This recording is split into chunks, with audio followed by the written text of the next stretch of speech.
So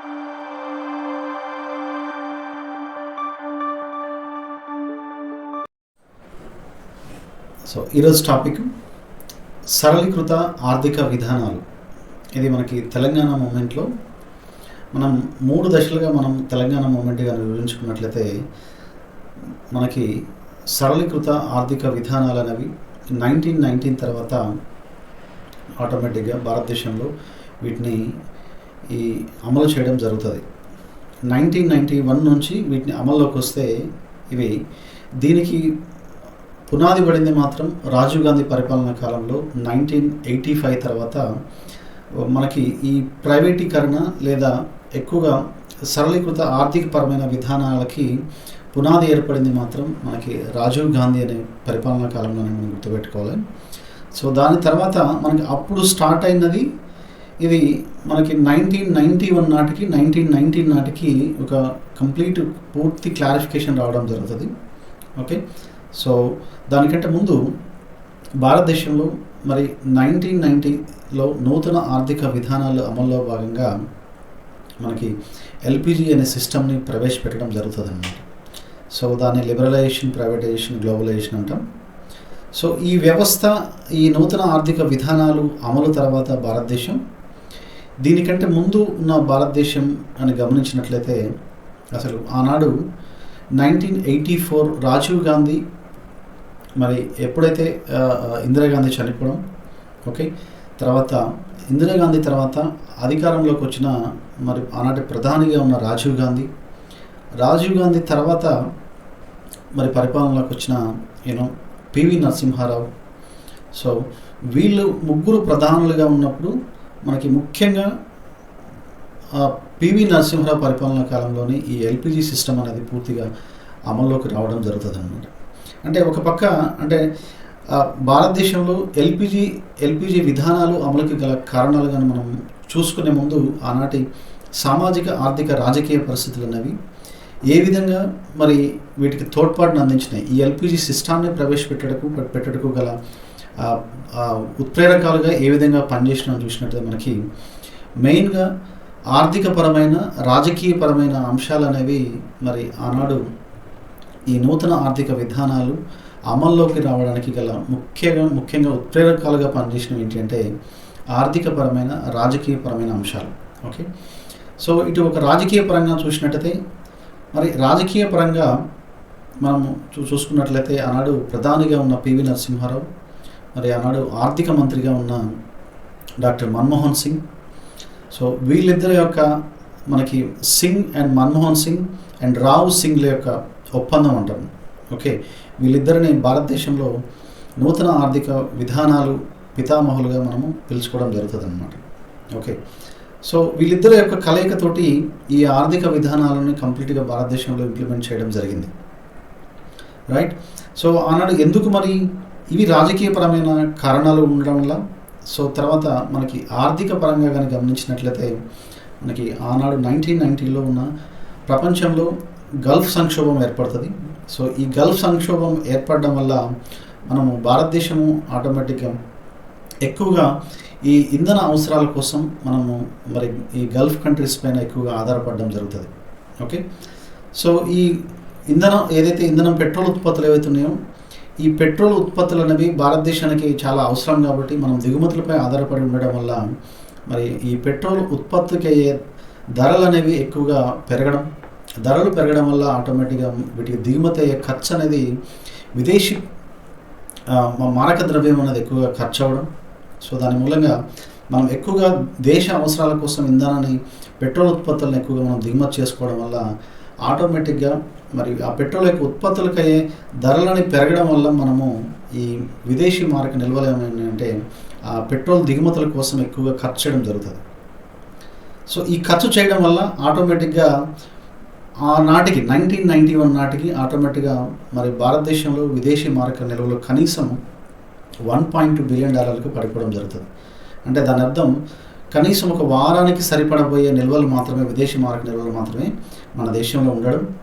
so దాని మూలంగా ఆటోమేటిక్గా మరి అప్పుడు ప్రభుత్వం ఏదైతే ఉందో ఆనాటి ప్రభుత్వం రావ్ అండ్ సింగ్, మన్మోహన్ సింగ్ మరియు పివి నరసింహరావు వీళ్ళిద్దరి యొక్క కలయికతోటి వీళ్ళిద్దరు కలిసి ఈ ఆర్థిక విధానాలు అమలు చేయాలనే ఉద్దేశంతో మరి ఆనాడు IMF ఇంటర్నేషనల్ మానిటరీ ఫండ్ ఏదైతే ఉందో ఒక ద్రవ్యనిధి సంస్థని కలవడం.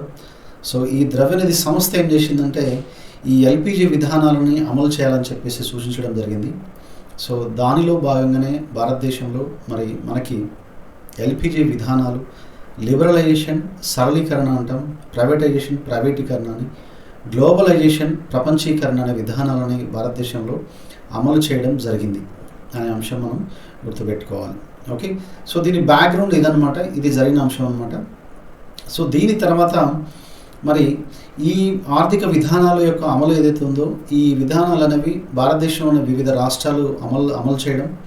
సో మరి ఇటు మన ప్రాంతానికి వచ్చేసరికి ఆనాటి ఉమ్మడి ఆంధ్రప్రదేశ్ ఏదైతే ఉందో ఆనాడు ఉమ్మడి ఆంధ్రప్రదేశ్ మరి ఈ విధానాల్లో అమలు చేసే టైము 1995, 1998 నాటికి రావడం జరుగుతుంది. అప్పటికే దేశంలోని వివిధ రాష్ట్రాలు అమలు చేయడం ఈ ఆర్థిక విధానాలని, అదేవిధంగా మరి ఆంధ్రప్రదేశ్ ఉమ్మడి రాష్ట్రం అంతా కూడా రావడం. మరి ఆనాడు 1995 నాటికి ఉమ్మడి ఆంధ్రప్రదేశ్ ముఖ్యమంత్రిగా ఉన్న నారా చంద్రబాబు నాయుడు పరిపాలనా కాలంలోనే ఆంధ్రప్రదేశ్లో ఈ సరళీకృత ఆర్థిక విధానాలు అనేవి మరి అమల్లోకి తీసుకురావడానికి ప్రారంభమైందనమాట.